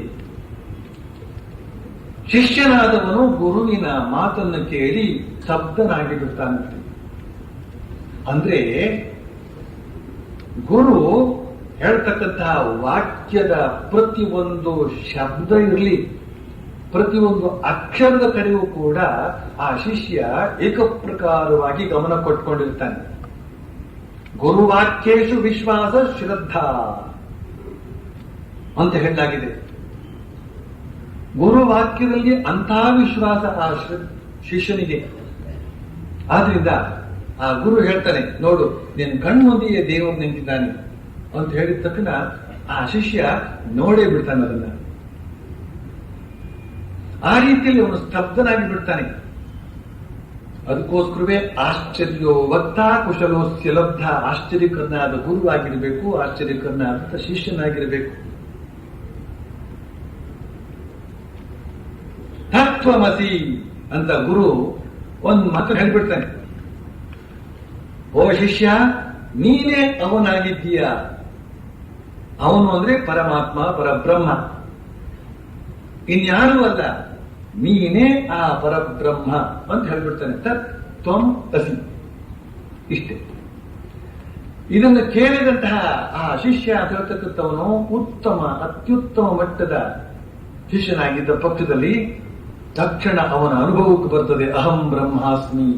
ನಿಜ ಗುರುಗಳೇ, ನೀವು ಹೇಳಿದ್ದು ನಿಜ, ನಾನೇ ಬ್ರಹ್ಮ. ಅಹಂ ಬ್ರಹ್ಮಾಸ್ಮಿ, ಅಸ್ಮಿ ಆಗಿದ್ದೇನೆ, ಅಸಿ ಆಗಿದ್ದೀಯೇ. ಗುರು ಹೇಳ್ತಕ್ಕಂಥದ್ದು ನೀನು ಅದೇ ಆಗಿದ್ದೀಯೇ. ಶಿಷ್ಯ ಎಚ್ಚೆತ್ತ ಮನಸ್ಸಿನಿಂದ, ಶ್ರದ್ಧೆಯಿಂದ ಅವನ ಕಡೆಗೆ ಗಮನ, ಗುರುವಿನ ಕಡೆಗೆ ಗಮನ ಕೊಡ್ತಾ ಇದ್ದಾನೆ. ಆದ್ರಿಂದ ತತ್ಕ್ಷಣ ಅವನಿಗೆ ಆ ಅನುಭವ ಆಗ್ತದೆ. ಹಾಗಿರುವಾಗ ಆ ಭಕ್ತನಾದವನ ಲಕ್ಷಣವನ್ನು ಎಷ್ಟು ಸ್ಪಷ್ಟವಾಗಿ ಇಲ್ಲಿ ಶ್ರೀರಾಮಕೃಷ್ಣ ನಮ್ಮ ಮುಂದೆ ಇಟ್ಟಿದ್ದಾರೆ. ಬಳಿಕ ಮುಂದುವರಿಸ್ತಾರೆ. ವಿಷಸರ್ಪ ಸ್ತಬ್ಧವಾಗಿ ಬಿಡುವಂತೆ, ವಿಷಸರ್ಪದ ಮುಂದೆ ಪುಂಗಿ ಓದಿದಾಗ ಅದು ಹೇಗೆ ಆ ಪುಂಗಿ ಓದಿದವನ ಕಡೆಗೇ ನೋಡ್ತಾ ಇರುತ್ತದೋ ಅದೇ ರೀತಿಯಲ್ಲಿ ಶಿಷ್ಯನಾದವನು ಆ ಗುರುವಿನ ಕಡೆಗೆ ಗಮನ ಇಟ್ಟಿರ್ತಾನೆ. ಆದ್ರೆ ಕಟ್ಟು ಹಾವು ಹಾಗೆ ಮಾಡುದು ಅಂತ. ಕಟ್ಟು ಹಾವು ಅಂತಂದ್ರೆ ಕೊಳಕಮಂಡಲ ಅಂತ. ಅದು ಕಚ್ಚಿತು ಅಂತಂದ್ರೆ ಶರೀರ ಪಳೆಯೋದಕ್ಕೆ ಶುರುವಾಗುತ್ತೆ. ನಿಧಾನಕ್ಕೆ ಸಾಯಿರ್ತಕ್ಕಂತಹ ಬಹಳ ಅಪಾಯಕರವಾದಂತಹ ಒಂದು ಹಾವು. ಅದು ಎಂತಹ ಪುಂಗಿ ಓದಿದ್ರು ಕೂಡ ದಂಡ ಅದರ ಮುಂದೆ. ಸಾಮಾನ್ಯ ಶಿಷ್ಯರು ಓದಿದ, ಸಾಮಾನ್ಯ ಜನ ಓದಿರ್ತಕ್ಕಂಥವ್ರ ಮುಂದೆ ಕೋಣನ ಮುಂದೆ ಕಿನ್ನರಿ ಓದಿದಂತೆ ಅಥವಾ ಕಿನ್ನರಿ ಬಾರಿಸಿದಂತೆ ಅವರಿಗೆ ತತ್ವವನ್ನೇ ಹೇಳಿ, ಪರಬ್ರಹ್ಮದ ಕುರಿತಾಗಿ ಹೇಳಿ, ವೇದಾಂತದ ಕುರಿತಾಗಿ ಹೇಳಿ, ತರ್ಕಾರಿ ವಿಷಯವಾಗಿ ಹೇಳಿ, ಎಲ್ಲ ಒಂದೇ. ಬಳಿಕ ಇನ್ನೊಂದು ಲಕ್ಷಣವನ್ನು ಹೇಳ್ತಾರೆ ಶ್ರೀರಾಮಕೃಷ್ಣರು. ಆ ಉತ್ತಮನಾದಂತಹ ಭಕ್ತನಿಗೆ ಚೆನ್ನಾದ ಗ್ರಹಣ ಶಕ್ತಿ ಇರುತ್ತದೆ ಅಂತ. ಗ್ರಹಣ ಶಕ್ತಿ ಅಂದ್ರೆ ಏನು? ಗ್ರಹಿಸುವ ಶಕ್ತಿ. ನಮ್ಮಲ್ಲಿ ಹೆಚ್ಚಿನ ಜನರಿಗೆ ಗ್ರಹಣ ಅಂತ ಹೇಳಿದ್ರೆ ಸೂರ್ಯಗ್ರಹಣ, ಚಂದ್ರಗ್ರಹಣ ಮಾತ್ರ ಗೊತ್ತಿರ್ತಕ್ಕಂಥ. ಉತ್ತಮ ಭಕ್ತನಿಗೆ ಗ್ರಹಣ ಶಕ್ತಿ ಇದೆ ಅಂತ ಹೇಳಿದ್ರೆ ಅವನು ನಮ್ಮ ಸುತ್ತಮುತ್ತಲ ಜನರಿಗೆ ಗ್ರಹಣದ ಉಪಾಧಿಯಲ್ಲಿ ಇರ್ತಾನೆ, ರಾಹುಕೇತು ಉಪಾಧಿಯಲ್ಲಿ ಇರ್ತಾನೆ ಅಂತ ತಪ್ಪು ಅರ್ಥ ಮಾಡ್ಕೊಳ್ಳೋದಕ್ಕೆ ಅವಕಾಶ ಇದೆ. ಗ್ರಹಣ ಶಕ್ತಿ ಇವನಿಗೂ ಇದೆ ಅಂತ. ರಾಹುಕೇತುಗಳಿಗೆ ಇದ್ದ ಹಾಗೆ ಇವನಿಗೂ ಕೂಡ ಗ್ರಹಣ ಶಕ್ತಿ ಇದೆ. ಸುತ್ತಮುತ್ತಲು ಇರ್ತಕ್ಕಂತಹ ಜನರಿಗೆ ಗ್ರಹಣದ ಉಪಾಧಿಯಲ್ಲಿ ಒಕ್ಕರಿಸ್ತಾನೆ ಅಂತ ಇರ್ತಕ್ಕಂಥ ಅರ್ಥ ಮಾಡ್ಕೊಳ್ಳೋದಕ್ಕೆ ಸಾಧ್ಯ ಇಲ್ಲ. ಆದ್ರೆ ಗ್ರಹಿಸುವ ಶಕ್ತಿ ಅಂತ ನಾವು ಹಾಗೆ ಅರ್ಥ ಮಾಡ್ಕೊಳ್ಬೇಕು. ಅದನ್ನ ಒಂದು ಉದಾಹರಣೆಯ ಮೂಲಕ ಸ್ಪಷ್ಟಪಡಿಸ್ತಾರೆ ಶ್ರೀರಾಮಕೃಷ್ಣರು. ಬರೀ ಗಾಜಿನ ಮೇಲೆ ವಸ್ತುವಿನ ಪ್ರತಿಬಿಂಬ ಬೀಳದು. ಫೋಟೋಗ್ರಾಫಿಯ ಉದಾಹರಣೆ ಕೊಟ್ಟು ಹೇಳ್ತಾ ಇದ್ದಾರೆ.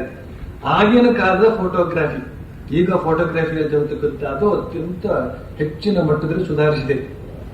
ಆಗ ಒಂದು ಗಾಜಿನ ಫಲಕವನ್ನ ಆ ಯಂತ್ರದಲ್ಲಿ ಇಟ್ಟು ಕ್ಲಿಕ್ ಮಾಡಿದ್ರೆ ಎದುರುಗಡೆ ಇರತಕ್ಕಂಥವನ ಛಾಯೆ ಅದಕ್ಕೆ ಅಂಟಿಕೊಡ್ತದೆ. ಆ ಉದಾಹರಣೆಯನ್ನು ಕೊಟ್ಟು ಹೇಳ್ತಾ ಇದ್ದಾರೆ. ಆದ್ರೆ ಆ ಗಾಜು ಅದು ಬರೀ ಗಾಜು ಆಗಿರಬಾರ್ದು, ಅದ್ರ ಮೇಲೆ ಬೆಳ್ಳಿಯ ಉಪ್ಪು ಸವರಿರಬೇಕು ಅಂತ ಒಂದು ಉದಾಹರಣೆ. ಬೆಳ್ಳಿಯ ಉಪ್ಪು ಅಂದ್ರೆ ಏನಪ್ಪಾ? ಅದು ಚಿನ್ನದ ಉಪ್ಪು, ಬೆಳ್ಳಿಯ ಉಪ್ಪು, ಕಬ್ಬಿಣದ ಉಪ್ಪು, ತಾಮ್ರದ ಉಪ್ಪು ಅಂತ ಹೇಳಿ ಹೀಗೆ ಅನುವಾದ ಮಾಡಿಕೊಟ್ರೆ ನೋಡಿ ಹೀಗೆ ಬರೋದು ಕಷ್ಟ. ಸಿಲ್ವರ್ ನೈಟ್ರೇಟ್ ಅಂತ ಒಂದು ವಸ್ತು ಇದೆ, ಅದನ್ನ ಹಚ್ಚಬೇಕು. ಅದನ್ನ ಹಚ್ಚಿರ್ತಕ್ಕಂತಹ ಗಾಜನ್ನ ಅಲ್ಲಿ ಇಟ್ಬಿಟ್ಟು ಕ್ಲಿಕ್ ಮಾಡಿದ್ರೆ ಎದುರುಗಡೆ ಇರತಕ್ಕಂಥವರ ಛಾಯೆ ಅದಕ್ಕೆ ಅಂಟಿಕೊಳ್ತದೆ ಅಂತ.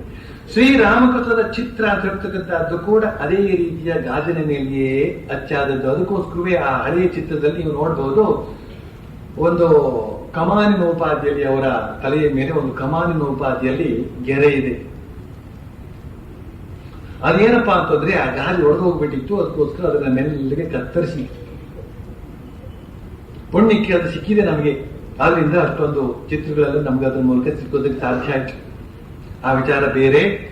ಅಂತೂ ಆ ಗಾಜಿನ ಮೇಲೆ, ಗಾಜಿನ ಫಲಕದ ಮೇಲೆ ಸಿಲ್ವರ್ ನೈಟ್ರೇಟ್ ಅಂತ ಹೇಳ್ತಕ್ಕಂಥದ್ದು ಅಂಟಿಕೊಂಡಿದ್ರೆ ಹೇಗೆ ಎದುರುಗಡೆ ಇರತಕ್ಕಂತಹ ವಸ್ತುವಿನ ಛಾಯೆ ಅಂಟಿಕೊಳ್ತದೋ, ಅದೇ ರೀತಿಯಲ್ಲಿ ಗುರು ಹೇಳಿದಂತಹ ಮಾತು ಶಿಷ್ಯನ ಹೃದಯದಲ್ಲಿ ಭಕ್ತಿ ಅಂತ ಹೇಳ್ತಕ್ಕಂತಹ ಸಿಲ್ವರ್ ನೈಟ್ರೇಟ್ ಇದ್ರೆ ಎಲ್ಲ ಅಂಟಿಕೊಳ್ತದೆ. ಅಷ್ಟೇ ಅಲ್ಲ, ಭಗವಂತನ ಛಾಯೆ ಕೂಡ ಅಂಟಿಕೊಳ್ತದೆ. ಶ್ರೀರಾಮಕೃಷ್ಣ ಹೇಳ್ತಾರೆ, ಬೆಳ್ಳಿಯೇ ಸಿಲ್ವರ್ ನೈಟ್ರೇಟ್ ಅಂದ್ರೆ ಬೆಳ್ಳಿಯ ಭಕ್ತಿಯೇ ಬೆಳ್ಳಿಯ ಉಪ್ಪು, ಭಕ್ತಿಯೇ ಬೆಳ್ಳಿಯ ಉಪ್ಪು ಅಂತ ಉದಾಹರಣೆ ಕೊಟ್ಟು ಅದನ್ನು ಮುಗಿಸ್ತಾರೆ. ಬಳಿಕ ಇನ್ನೊಂದು ಲಕ್ಷಣವನ್ನು ಹೇಳ್ತಾರೆ.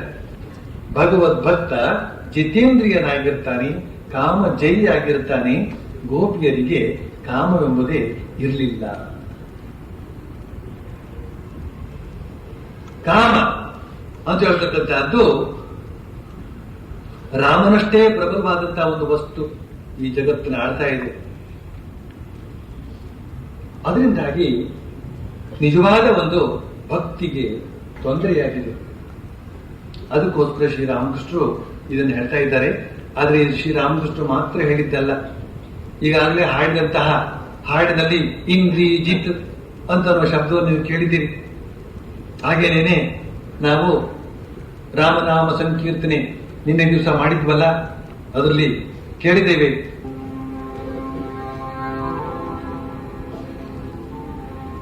ನಾನ್ಯ ಸ್ಪೃಹಾ ರಘುಪತೆ ಹೃದಯೇ ಸ್ಮದೇ ಸತ್ಯಂ ವದಾಮಿ ಚ ಭವಾನ್ ಅಖಿಲಾಂತರಾತ್ಮಾ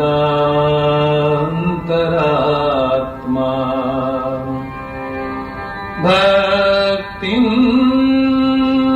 ಪ್ರಯಚ್ಛ ರಘುಪುಂಗವನಿರ್ಭರಾಮಿ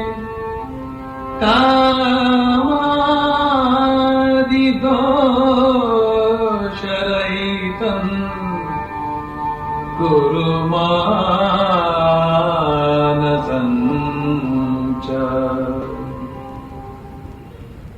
ಹೇ ರಘುಕುಲಪತಿ, ಸರ್ವಾಂತರ್ಯಾಮಿ,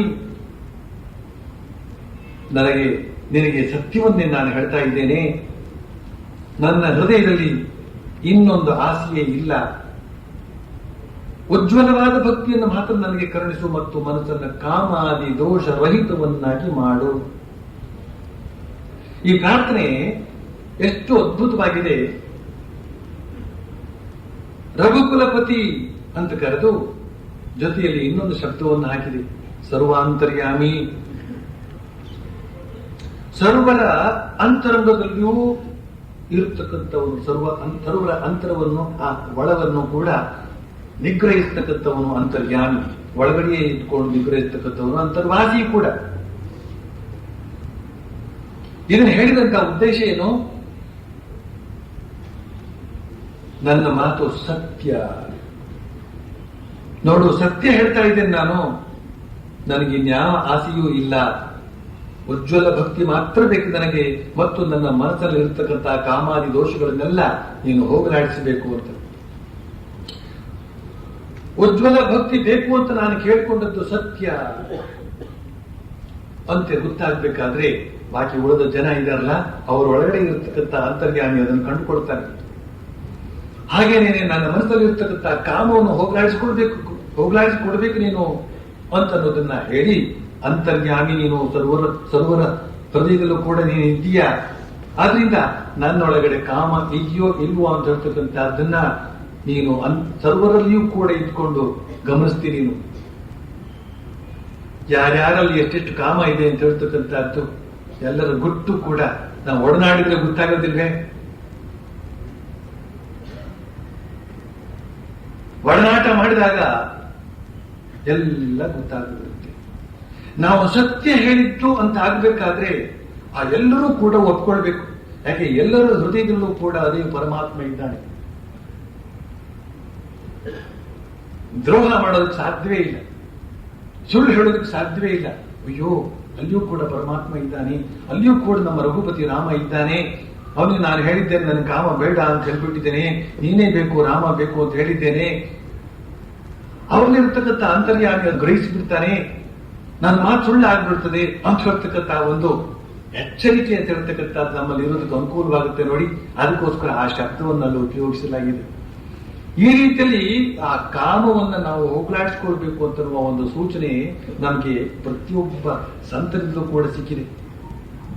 ಮೀರಾಬಾಯಿ ಹಾಡಿದ್ರೆ ನೀವು ಕೇಳಿದಿರಿ. ಕಾಮ ಕ್ರೋಧ ಮದ ಲೋಭ ಮೋಹಕು, ಕಾಮ ಕ್ರೋಧ ಮದ ಲೋಭ ಮೋಹಕು, ಬಾಚಿತ್ತ ಸೋತಿಜೆ. ಕಾಮ ಕ್ರೋಧ ಮದ ಲೋಭ ಮೋಹಕು, ಬಾಚಿತ್ತ ಸೋತಿಜೆ. मीरा के प्रभु गिरिधर नागर, मीरा के प्रभु गिरिधर नागर, ताई के रंग में भेजे मनवा राम नाम रस पीजे, मनवा राम नाम रस पीजे, मनवा राम नाम रस पीजे. ರಾಮನಾಮವನ್ನ ಜಪಿಸಿ ಆ ರಾಮ ರಸವನ್ನ ಕುಡಿಯುವಂತಾಗಬೇಕಾದ್ರೆ ಕಾಮರಸವನ್ನ ಬಿಡಬೇಕಾಗ್ತದೆ. ಅದಕ್ಕೋಸ್ಕರವೇ ಆ ಮಾತಿನಲ್ಲಿ ಜಿತೇಂದ್ರಿಯನಾಗಿರ್ತಾನೆ, ಕಾಮ ಜಯಿ ಆಗಿರ್ತಾನೆ. ಗೋಪಿಯರಿಗೆ ಕಾಮ ಎಂಬುದೇ ಇರಲಿಲ್ಲ ಅಂತಂದ್ಬಿಟ್ರು, ಉದಾಹರಣೆ ಕೊಟ್ಬಿಟ್ರು. ಗೋಪಿಯರಿಗೆ ಕಾಮ ಇರಲಿಲ್ಲ ಅಂತ ಇವರಿಗೆ ಹ್ಯಾಕ್ ಗೊತ್ತಾಯ್ತು ಅಂದ್ರೆ ಭಾಗವತದಲ್ಲಿ ಏನಾದ್ರೂ ಬರ್ತಿದ್ಯೋ? ಹಾಗಾಗಿ ಇವ್ರು ಹಾಗೆ ಹೇಳ್ಬೇಕಾಗಿತ್ತು. ಭಾಗವತದಲ್ಲಿ ಬರ್ದಿದೆ ಗೋಪಿಯರಿಗೆ ಕಾಮ ಇರಲಿಲ್ಲ ಅಂತ, ಹಾಗೆ ಹೇಳ್ಬೇಕಾಗಿತ್ತು. ಆದ್ರೆ ಇವ್ರು ಏನ್ ಹೇಳ್ತಾ ಇದ್ದಾರೆ? ಗೋಪಿಯರಿಗೆ ಕಾಮ ಇರಲಿಲ್ಲ. ಇದನ್ನ ಗಮನಿಸಬೇಕು ನಾವು. ಯಾರು ರಾಮನೋ ಯಾರು ಕೃಷ್ಣನೋ ಅವನೇ ರಾಮಕೃಷ್ಣನಾಗಿ ಬಂದದ್ರಿಂದ ಹಿಂದೆ ಆ ಒಂದು ಬೃಂದಾವನದಲ್ಲಿ ಶ್ರೀಕೃಷ್ಣನಾಗಿ ಯಾವ ಲೀಲೆಯನ್ನು ಮಾಡಿದ್ದಾರೋ ಶ್ರೀರಾಮಕೃಷ್ಣರು ಆ ಗೋಪಿಕಾ ಸ್ತ್ರೀಯರೊಂದಿಗೆ ವ್ಯವಹರಿಸಿ ಸ್ಪಷ್ಟವಾಗಿ ಕಂಡಿದ್ದಾರೆ. ಅವರು ಹೃದಯದಲ್ಲಿ ಕಾಮ ಇರಲಿಲ್ಲ ಅಂತ. ಶ್ರೀಕೃಷ್ಣ 16,000 ಜನರ ಸ್ತ್ರೀಯರೊಂದಿಗೆ ಬೆರೆತಾಡಿದ್ದು ಕಾಮದ ಮೂಲಕ ಅಲ್ಲ, ಯೋಗದ ಮೂಲಕ. ಆ ಸ್ತ್ರೀಯರು ಯಾರಿಂದಲೂ ಕೂಡ ಅವನು ಕಾಮವನ್ನು ನಿರೀಕ್ಷಿಸಲೇ ಇಲ್ಲ, ಬಯಸಲೇ ಇಲ್ಲ.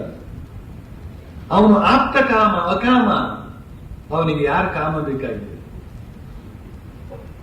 ಆದ್ರೂ ಕೂಡ ವ್ಯವಹರಿಸಲೇಬೇಕು. ವ್ಯವಹರಿಸಿದ್ದಾನೆ ಆತ, ಆತ್ಮೀಯವಾಗಿ ವ್ಯವಹರಿಸಿದ್ದಾನೆ. ಅವರಿಗೆಲ್ಲ ಆಧ್ಯಾತ್ಮಿಕದ ಆನಂದವನ್ನು ಕೊಡೋದಕ್ಕೋಸ್ಕರ ಬೆರೆತಿದ್ದಾನೆ. ಇದನ್ನು ನಾವು ಅರ್ಥ ಮಾಡಿಕೊಳ್ಬೇಕು. ಶ್ರೀರಾಮಕೃಷ್ಣ ಎಷ್ಟು ಸ್ಪಷ್ಟವಾಗಿ ಹೇಳ್ತಾರೆ, ಆ ಗೋಪಿಕಾ ಸ್ತ್ರೀಯರಲ್ಲಿ ಕಾಮ ಇರಲಿಲ್ಲ. ಈ ಮಾತುಗಳನ್ನೆಲ್ಲ ಕೇಳಿದಾಗ ಗೃಹಸ್ಥ ಜೀವನವನ್ನು ನಡೆಸತಕ್ಕಂತಹ ನೀವು ಭಯಭೀತರಾಗುವಂತಹ ಸಂದರ್ಭ ಇದೆ. ಶ್ರೀರಾಮಕೃಷ್ಣ ಅದನ್ನು ಗಮನಿಸಿದ್ದಾರೆ. ಆದ್ರಿಂದ ಹೇಳ್ತಾರೆ, ನೀವು ಸಂಸಾರದಲ್ಲಿದ್ದೀರಿ, ಅದರಿಂದ ಏನು ಮುಳುಗಿ ಹೋಗ್ಬಿಟ್ಟಿತ್ತು. ಒಂದು ವಿಧದಲ್ಲಿ ಸಾಧನೆಗೆ ಇನ್ನೂ ಹೆಚ್ಚಿನ ಅನುಕೂಲ. ಇದು ಕೋಟೆಯೊಳಗೆ ನಿಂತು ಯುದ್ಧ ಮಾಡಿದ ಹಾಗೆ. ಶವ ಸಾಧನೆ ಮಾಡುವಾಗ ಒಮ್ಮೊಮ್ಮೆ ಶವ ಹಾ ಹಾ ಅಂತ ಬಾಯಿ ತೆರೀತದೆ. ಅದಕ್ಕಾಗಿ ತಾಂತ್ರಿಕ ಸಾಧಕರು ಹತ್ತಿರವೇ ಪುರಿಗಡ್ಲೆ ಪುರಿ ಇಟ್ಕೊಂಡು ಅದು ಬಾಯಿ ತೆರೆದಾಗ್ಲಿಲ್ಲ ಅದಕ್ಕೂ ಒಂದಷ್ಟು ಎತ್ತು ಹಾಕ್ತಾರೆ. ಅದು ಬಾಯಿ ಮುಚ್ಕೊಂಡಿತು ಅಂದೊಡನೆ ನಿಶ್ಚಿಂತೆಯಿಂದ ಧ್ಯಾನದಲ್ಲಿ ತೊಡಗುತ್ತಾರೆ. ಅದೇ ರೀತಿ ಗೃಹಸ್ಥರು ಹೆಂಡತಿ ಮಕ್ಕಳು ಬಂಧು ಬಾಂಧವರು ಇವ್ರನ್ನೆಲ್ಲ ತುಷ್ಟಿಗೊಳಿಸಿ ಇಟ್ಕೊಂಡಿರ್ಬೇಕು. ಅವರ ಅನ್ನ ಬಟ್ಟೆಗೆ ವ್ಯವಸ್ಥೆ ಮಾಡಬೇಕು. ಬಳಿಕ ಸಾಧನೆ ಭಜನೆಗೆ ಅನುಕೂಲ ದೊರೆಯುತ್ತದೆ ಅಂದ್ಬಿಟ್ಟು ಶ್ರೀರಾಮಕೃಷ್ಣ. ಗೃಹಸ್ಥರಾದವರು ಆಧ್ಯಾತ್ಮಿಕ ಜೀವನದಲ್ಲಿ ಯಾವ ರೀತಿಯಲ್ಲಿ ನಿಮಗ್ನರಾಗಿರಬಹುದು ಅಂತ ಹೇಳ್ತಕ್ಕಂತಹ ಉದಾಹರಣೆ ಇದಕ್ಕಿಂತ ಶ್ರೇಷ್ಠವಾದ ಇನ್ನೊಂದೇನು ಬೇಕಿಲ್ಲ. ನೀವೆಲ್ಲ ಸಂಸಾರದಲ್ಲಿದ್ದೀರಿ, ಗೋಪಿಕಾ ಸ್ತ್ರೀಯರಿಗೆ ಕಾಮ ಇಲ್ಲ, ಕಾಮ ಇರಬಾರದು ಇತ್ಯಾದಿ ಎಲ್ಲ ನಾನು ಹೇಳಿದೆ ನಿಜ. ಆದ್ರೆ ನೀವು ಸಂಸಾರದಲ್ಲಿದ್ದೀರಿ, ಆದ್ರೆ ಅದರಿಂದ ಏನು ಮುಳುಗಿ ಹೋಗಿತ್ತು? ಯಾಕೆ ಹತಾಶರಾಗ್ತೀರಿ? ಒಂದು ವಿಧದಲ್ಲಿ ಸಾಧನೆಗೆ ನಿಮಗೆ ಇನ್ನೂ ಹೆಚ್ಚಿನ ಅನುಕೂಲ ಅಂತ ಅಂದ್ಬಿಟ್ರು ಶ್ರೀರಾಮಕೃಷ್ಣ. ಗೃಹಸ್ಥರಾದವರಿಗೆ ಸಾಧನೆಗೆ ಹೆಚ್ಚಿನ ಅನುಕೂಲ ಇದೆ ಅಂದ್ಬಿಟ್ರು. ಯಾವ ರೀತಿಯಲ್ಲಿ ಹೆಚ್ಚಿನ ಅನುಕೂಲ ಅದು? ಸನ್ಯಾಸಿಗಳಿಗೆ ಆ ಕಡಿಮೆ ಆದದ್ದು ಏನದು? ಸನ್ಯಾಸಿಗಳು ಅಂತಂದ್ರೆ ಕೋಟೆಯ ಹೊರಗಡೆ ಯುದ್ಧ ಮಾಡುವವರು, ಗೃಹಸ್ಥರು ಅಂದ್ರೆ ಕೋಟೆಯ ಒಳಗಡೆ ಇಟ್ಕೊಂಡು ಯುದ್ಧ ಮಾಡುವವರು. ರಕ್ಷಣೆ ಜಾಸ್ತಿ. ಸನ್ಯಾಸಿ ಸ್ವಲ್ಪ ಹೆಚ್ಚು ಕಡಿಮೆ ಆಯ್ತು ಅಂದ್ರೆ ಬಿದ್ದ ಅಂತಲೇ ಅರ್ಥ. ಹೊರಗಡೆ ಎಲ್ಲಿ ಅವನು ರಕ್ಷಣೆ ಪಡೆಯೋದು? ರಕ್ಷಣೆ ಪಡೆಯೋದಕ್ಕೆ ಅವಕಾಶ ಎಲ್ಲಿ?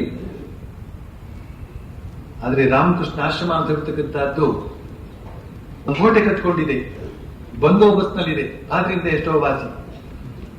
ಸನ್ಯಾಸಿ ಅಂತಂದ್ರೆ ಸರ್ವಸಂಗ ಪರಿತ್ಯಾಗಿ ಮತ್ತು ಪರಿವ್ರಾಜಕ ಅಂತ ಅರ್ಥ. ಪರಿವ್ರಾಜಕ ಅಂದ್ರೆ ಸುತ್ತಾಡುವವನು. ಒಂದು ಜಾಗದಲ್ಲಿ 3 ದಿನ ಇರ್ಲಿಕ್ಕಿಲ್ಲ. ಅಂತಹ ಸನ್ಯಾಸಿಗಳಿಗೆ ಬಹಳ ಕಷ್ಟ ಇದೆ.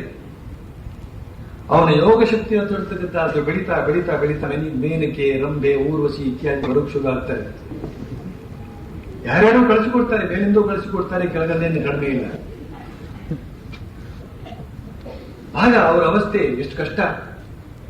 ಶ್ರೀ ಸ್ವಾಮಿ ವಿವೇಕಾನಂದರು ಕೂಡ ಪರಿವ್ರಾಜಕರಾಗಿದ್ದಂತಹ ಸಂದರ್ಭದಲ್ಲಿ ಲಿಂಡಿ ಅಂತ ಜಾಗದಲ್ಲಿ ಎಂತಹ ಅಪಾಯ ಸಂಭವಿಸಿತ್ತು, ಸಂಭವಿಸುವುದಕ್ಕೆ ಸಿದ್ಧವಾಗಿತ್ತು.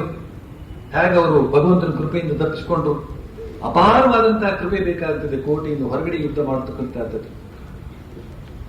ಆದ್ರೆ ಗೃಹಸ್ಥರು ಅಂತ ಹೇಳ್ತಕ್ಕಂಥವರು ಕೋಟೆಯ ಒಳಗಡೆ ಇದ್ದಾರೆ. ಇನ್ನೊಂದು ಉದಾಹರಣೆ ಕೊಟ್ಟರು ಶ್ರೀರಾಮಕೃಷ್ಣ. ಶವ ಸಾಧನೆ ಅಂತ ಇದೆ, ತಂತ್ರ ಸಾಧನೆ ಅಂತ ಇದೆ. ಬಂಗಾಳದಲ್ಲಿ ಮಾತ್ರ ಅದು ಬಹಳ ಪ್ರಸಿದ್ಧ, ಸ್ವಲ್ಪ ಮಟ್ಟಿಗೆ ಕೇರಳದಲ್ಲೂ ಇದೆ. ತಂತ್ರ ಸಾಧನೆಯಲ್ಲಿ ಶವದ ಮೇಲೆ ಕುಳಿತುಕೊಂಡು ಅವನು ಧ್ಯಾನ ಮಾಡುವಂತಹದ್ದು. ಇದರ ಅರ್ಥ ಏನು ಅಂತ ಹೇಳಿದ್ರೆ, ಮನುಷ್ಯನ ಶರೀರವೇ ಶವ, ಒಳಗಡೆ ಇದ್ದಾನೆ ಶಿವ. ಈ ಶರೀರದ ಮೇಲೆ ಒಳಗಡೆ ಇರ್ತಕ್ಕಂಥ ಶಿವನನ್ನು ಧ್ಯಾನ ಮಾಡಬೇಕು. ಈ ಶರೀರ ಅಂತ ಇರ್ತಕ್ಕಂಥ ಅದನ್ನು ಶವವಾಗಿ ಭಾವಿಸಿ ಒಳಗಡೆ ಇರ್ತಕ್ಕಂಥ ಶಿವನನ್ನು ಸಾಕ್ಷಾತ್ಕಾರ ಮಾಡಿಕೊಳ್ಬೇಕು ಅಂತ. ಅಂದ್ರೆ ಶರೀರದ ಕಡೆ ಗಮನ ಕೊಡಬಾರ್ದು ಅಂತ. ಅದರ ಮೇಲೆ ಕುಳಿತುಕೊಳ್ಬೇಕು ಅಂದ್ರೆ ಅದನ್ನ ಹತೋಟಿಗೆ ಇಟ್ಕೊಳ್ಬೇಕು ಅಂತ. ಆ ತಂತ್ರ ಸಾಧನೆಯಲ್ಲಿ ನಿಜವಾಗಿಯೂ ಶವದ ಮೇಲೆಯೇ ಕುಳಿತುಕೊಂಡು ಧ್ಯಾನ ಮಾಡ್ತಕ್ಕಂಥದ್ದು. ಆ ಶವ ಧ್ಯಾನ ಮಾಡಿದಂತಹ ಯೋಗಿಯ ಒಂದು ಶಕ್ತಿಯಿಂದಾಗಿ ಕೂಡ ಆಗಾಗ ಬಾಯಿ ತೆರೆದು ಬಿಡ್ತಿರುತ್ತೆ, ಹಾ ಅಂತ. ಅದಕ್ಕೆ ಪರಿಹಾರ ಏನು? ಸಿದ್ಧ ಮಾಡಿಟ್ಕೊಳ್ಬೇಕಂತೆ ಗಡ್ಲೆ ಪುರಿ, ಉರಿಗಡ್ಲೆ ಇತ್ಯಾದಿ. ಬಾಯಿ ತೆರೆದ ತಕ್ಷಣ ಅದಕ್ಕೆ ಹಾಕ್ಬೇಕಂತೆ. ಹಾಗೇನೇನೆ ಸಂಸಾರಿಗಳು ಆಗಾಗ ಅವರ ಆಸೆ ಕೆರಳುತ್ತದೆ. ಒಂದಿಷ್ಟು ಸಮಾಧಾನ ಜೊತೆಯಲ್ಲಿ ಬಂದು ಬಳಗ ಇವರು ಕೂಡ ಬಾಯಿ ತೆರಿತಾ ಇರ್ತಾರೆ. ಯುಗಾದಿಗೊಮ್ಮೆ ದೀಪಾವಳಿಗೊಮ್ಮೆ ಅವ್ರ ಬಾಯಿಗೆ ಹಾಕಿದ್ರೆ ಆಯ್ತು. ಅವರಿಗೆ ಉಡುಗೊರೆ ಇತ್ಯಾದಿ ಕೊಟ್ಟು ಸಮಾಧಾನ ಮಾಡಿ ಇಟ್ಬಿಟ್ರಿ, ಆಮೇಲೆ ಅವ್ರು ನಮ್ಮನ್ನು ನೋಡ್ಕೊಳ್ತಾರೆ. ಅಂದ್ರೆ ಅವ್ರನ್ನೆಲ್ಲ ಸಂತೋಷವಾಗಿ ಇಟ್ಟಿರ್ಬೇಕು ಅಂತ ಹೇಳ್ತಕ್ಕಂಥ ಸೂಚನೆಯನ್ನು ತೆಗೆದುಕೊಳ್ಬೇಕು. ಅವರು ಕೇಳುವಂತಹ ವಸ್ತುಗಳನ್ನ ಆಗಾಗ ತೆಗೆಸಿಕೊಡದೆ ಇತ್ತು ಅಂತ ಹೇಳಿದ್ರೆ ಅವ್ರು ಬಾಯಿ ಬಿಡ್ತಾರೆ. ಅವ್ರು ಬಾಯಿ ಬಿಡದಂತೆ ಆಗಾಗ ಅವ್ರಿಗೆ ಕೊಡಬೇಕಾದನ್ನು ಕೊಟ್ಟು ಉಪಚಾರ ಮಾಡಬೇಕು ಅಂತ ಅನ್ನೋ ಸೂಚನೆ ಅಲ್ಲಿ ನಮಗೆ ಸಿಗ್ತದೆ. ಆ ತರಹ ಅವ್ರನ್ನ ಆನಂದವಾಗಿ ಇಟ್ಟು ಅಂತ ಹೇಳಿದ್ರೆ ನಮ್ಮ ಸಾಧನೆ ಸುಲಭವಾಗ್ತದೆ. ಬಳಿಕ ಇನ್ನೊಂದು ಮಾತನ್ನು ಹೇಳ್ತಾರೆ, ಯಾರಿಗೆ ಇನ್ನೂ ಭೋಗೇಚ್ಛೆ ಇದೆಯೋ ಅವರು ಸಂಸಾರದಲ್ಲಿ ಇದ್ದೇ ಭಗವಂತನನ್ನ ಕರೆಯಲಿ. ಇದು ಇನ್ನೊಂದು ಬಹಳ ಮುಖ್ಯವಾದಂತಹ ಅಂಶ. ಈ ಭೋಗ ಅಂತ ಹೇಳ್ತಕ್ಕಂಥದ್ದು ಬಿಟ್ಟೆ ಅಂದ್ರೆ ತಕ್ಷಣ ಬಿಟ್ಟು ಹೋಗ್ತಕ್ಕಂಥದ್ದು ಅಲ್ವೇ ಅಲ್ಲ. ಹೋದ್ಯ ಪಿಶಾಚಿ ಕೇಳಿದ್ರೆ ಬಂದೆ ಗವಾಕ್ಷಿಯೊಳಗೆ ಅಂತ ಹೇಳ್ತಕ್ಕಂಥ ಜಾತಿಯದ್ದು. ಜನ್ಮಾಂತರಗಳೇ ಬೇಕಾಗ್ತದೆ ಈ ಭೋಗವನ್ನ ಹತೋಟಿಗೆ ತಂದುಕೊಳ್ಳೋದಕ್ಕೆ. ಶ್ರೀರಾಮಕೃಷ್ಣ ಹೇಳ್ತಾರೆ, ಭೋಗೇಚ್ಛೆ ಇರುವವರು ಸಂಸಾರದಲ್ಲಿ ಇದ್ಕೊಂಡೇ ಸಾಧನೆ ಮಾಡಲಿ, ಭಗವಂತನನ್ನು ಕರೆಯಲಿ. ಎಲ್ಲರೂ ಏಕಾಏಕಿ ಸನ್ಯಾಸಿಗಳಾಗಿ ಕಾಡಿಗೆ ಹೋಗ್ಬೇಕಾಗಿಲ್ಲ ಅಥವಾ ಮಠಕ್ಕೆ ಸೇರ್ಕೊಳ್ಬೇಕಾಗಿಲ್ಲ. ಭೋಗ ಅಂತ ಹೇಳ್ತಕ್ಕಂಥದ್ದು ಅಷ್ಟು ಸುಲಭವಾಗಿ ಹೋಗ್ತಕ್ಕಂಥದ್ದಲ್ಲ. ಅದು ಭುವನ ಮೋಹಿನಿ ಮಾಯೆ. 14 ಲೋಕಗಳನ್ನು ಕೂಡ ನಡೆಸ್ತಕ್ಕಂಥ ಒಂದೇ ಒಂದು ಕೀಲಿ ಕೈ ಅಂತಂದ್ರೆ ಈ ಭೋಗ. ಅದು ಭಗವಂತನೇ ಇಟ್ಟಿದ್ದಾನೆ. ಅದನ್ನ ತನ್ನ ಲೀಲೆ ಅಂತ ಹೇಳ್ತಕ್ಕಂಥ ದೊಡ್ಡ ಅತ್ಯಂತ ಅದ್ಭುತವಾದ ರೀತಿಯಲ್ಲಿ ನಡ್ಕೊಂಡು ಹೋಗಲಿ ಅಂತ. ಅದಕ್ಕೋಸ್ಕರ ನೋಡಿ, ಅವನ ರಾಜ್ಯದಲ್ಲಿ ಅಧ್ಯಕ್ಷರಿಲ್ಲ, ಮ್ಯಾನೇಜರ್ ಇಲ್ಲ, ಮಂತ್ರಿಗಳಿಲ್ಲ, ಯಾರಿದ್ದಾರೆ? ಕೊನೆಗೆ ಅವನೇ ಇಲ್ಲ. ಆದ್ರೂ ಕೂಡ ಈ ಜಗತ್ತು ಅಂತ ಹೇಳ್ತಕ್ಕಂಥದ್ದು ಎಷ್ಟು ವರ್ಷಗಳಿಂದ ನಡ್ಕೊಂಡು ಹೋಗ್ತಾ ಇದೆ.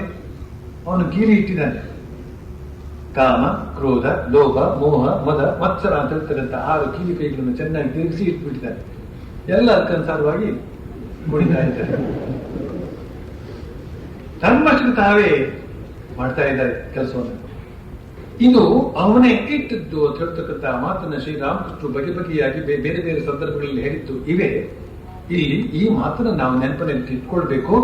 ಭಗವಂತನೇ ಕೊಟ್ಟಂತಹ ಪ್ರಸಾದ ಭೋಗ ಅಂತ ಹೇಳ್ತಕ್ಕಂಥದ್ದು ಅದನ್ನ ಅನುಭವಿಸ್ಲಿ, ಆದರೆ ಜೊತೆಯಲ್ಲಿ ಭಗವಂತನನ್ನು ಕರೆಯಲಿ. ಇದು ಬಹಳ ಮುಖ್ಯವಾದಂತಹ ಅಂಶ, ಗಮನಿಸಲಿಕ್ಕೆ ಯೋಗ್ಯವಾದಂತಹ ಅಂಶ. ಭೋಗ ಅಂತ ಹೇಳ್ತಕ್ಕಂಥದ್ದು ಪ್ರಾಪಂಚಿಕರಾದಂತಹ ನಮ್ಮ ಆದನ್ಮ ಸಿದ್ಧ ಹಕ್ಕು ಅಂತ ಹೇಳಿ ಅದರಲ್ಲೇ ಮುಳುಗ್ತಕ್ಕಂಥದ್ದಲ್ಲ. ಭೋಗವನ್ನು ಅನುಭವಿಸಿ ಆ ಭೋಗವನ್ನು ಕೊಟ್ಟಂತ ಭಗವಂತನನ್ನು ಕರೆಯಿರಿ. ಪುರಂದರದಾಸರು ಇದನ್ನೇ ಬಹಳ ಸ್ವಾರಸ್ಯವಾಗಿ ಹೇಳಿದ್ದಾರೆ. ಕೃಷ್ಣನ ನೆನೆದರೆ ಕಷ್ಟ ಒಂದಿಷ್ಟಿಲ್ಲ, ಕೃಷ್ಣ ಎನ್ನಬಾರದು. ಜೀವನದಲ್ಲಿ ಮಾಡ್ತಕ್ಕಂಥ ಪ್ರತಿಯೊಂದು ಕಾರ್ಯದ ಸಂದರ್ಭದಲ್ಲೂ ಕೂಡ ಕೃಷ್ಣ ಎನ್ನಬಾರದೆ ಅಂತ ಹಾಡನ್ನು ತುಂಬಾ ಸ್ವಾರಸ್ಯವಾಗಿ ಹೇಳಿದ್ದಾರೆ. ಬೆಳಿಗ್ಗೆ ಏಳುವುದರಿಂದ ಹಿಡಿದು ರಾತ್ರಿ ಮಲ್ಕೊಳ್ಳುವವರೆಗೆ ನಡೀತಕ್ಕಂಥ ಎಲ್ಲ ಶಾರೀರಿಕ ಮಾನಸಿಕ ಕಾರ್ಯಕಲಾಪಗಳ ನಡುವೆ ಆ ಭಗವಂತನ ಸ್ಮರಣೆ ಅಂತ ಹೇಳ್ತಕ್ಕಂಥ ಅದನ್ನು ಸೇರಿಸಿಕೊಳ್ಬೇಕು. ಆ ಭೋಗವನ್ನು ಅನುಭವಿಸುವಾಗಲೂ ಕೂಡ ತನ್ನ ಹೆಂಡತಿಯನ್ನ ಮುದ್ದು ಮಾಡುವಾಗಲೂ ಕೂಡ ಕೃಷ್ಣ ಎನ್ನಬಾರದೆ ಅಂತ ಹೇಳ್ತಕ್ಕಂಥ ಒಂದು ವಾಕ್ಯವನ್ನು ಹಾಕಿದ್ದಾರೆ. ನಾವು ಆ ಕೀರ್ತನ ಸಂಗ್ರಹದಲ್ಲಿ ಅದನ್ನು ಸ್ವಲ್ಪ ತೆಗೆದುಹಾಕಿದ್ದೇವೆ. ಯಾತಕ್ಕದು ಮತ್ ನೆನಪಿಗೆ ತರೋದು. ಆದ್ರೆ ಅವರು ಹೇಳಿದ್ದಾರೆ ಅದನ್ನ ತುಂಬಾ ಸ್ವಾರಸ್ಯವಾದಂತಹ ಅಂಶ. ಭೋಗ ಮಗ್ನನಾಗಿದ್ದಂತಹ ಸಂದರ್ಭದಲ್ಲೂ ಕೂಡ ಆ ಭೋಗವನ್ನು ಒದಗಿಸಿಕೊಟ್ಟಂತಹ ಭಗವಂತನನ್ನು ನೆನೆಯತಕ್ಕಂತಹ ಒಂದು ಕಾರ್ಯವನ್ನು ಮಾಡು, ಅದರಿಂದೇನು ತಪ್ಪಿಲ್ಲ. ಈ ರೀತಿಯಲ್ಲಿ ಕೊನೆ ಒಂದು ದಿನ ಭೋಗ ನಿಲ್ಲುತ್ತದೆ, ಭಗವಂತ ಮಾತ್ರ ಮುಂದಕ್ಕೆ ಬರ್ತಾನೆ. ಭಗವದ್ಭಾವ ಅಂತ ಹೇಳ್ತಕ್ಕಂಥದ್ದು ಮಾತ್ರವೇ ನಮ್ಮದಾಗ್ತದೆ ಅಂತ ಹೇಳ್ತಕ್ಕಂಥ ಉಪಾಯವನ್ನ ನಮ್ಮ ಮುಂದೆ ಇಟ್ಟಿದ್ದಾರೆ. ಹೀಗೆ ನಾವು ನಮ್ಮ ಜೀವನವನ್ನು ಕೃತಾರ್ಥವನ್ನಾಗಿ ಮಾಡಿಕೊಳ್ಬೇಕಾಗಿದೆ. ಇದಕ್ಕೆ ಬೇಕಾದಂತಹ ಪ್ರಾಯೋಗಿಕವಾದಂತಹ ಸಲಹೆ ಸೂಚನೆಗಳು ನಮಗೆ ಶ್ರೀರಾಮಕೃಷ್ಣ ವಚನವೇದ ಅಂತ ಹೇಳ್ತಕ್ಕಂಥದ್ದು ಸಿಗ್ತಾ ಇದೆ ಅಂತ ಹೇಳುವ ಮಾತನ್ನು ಹೇಳಿ ನನ್ನ ಇಂದಿನ ಉಪನ್ಯಾಸವನ್ನು ಮುಗಿಸ್ತೇನೆ. ಓಂ ಪ್ರಿಯತಾಂ ಪುಂಡರೀಕಾಕ್ಷ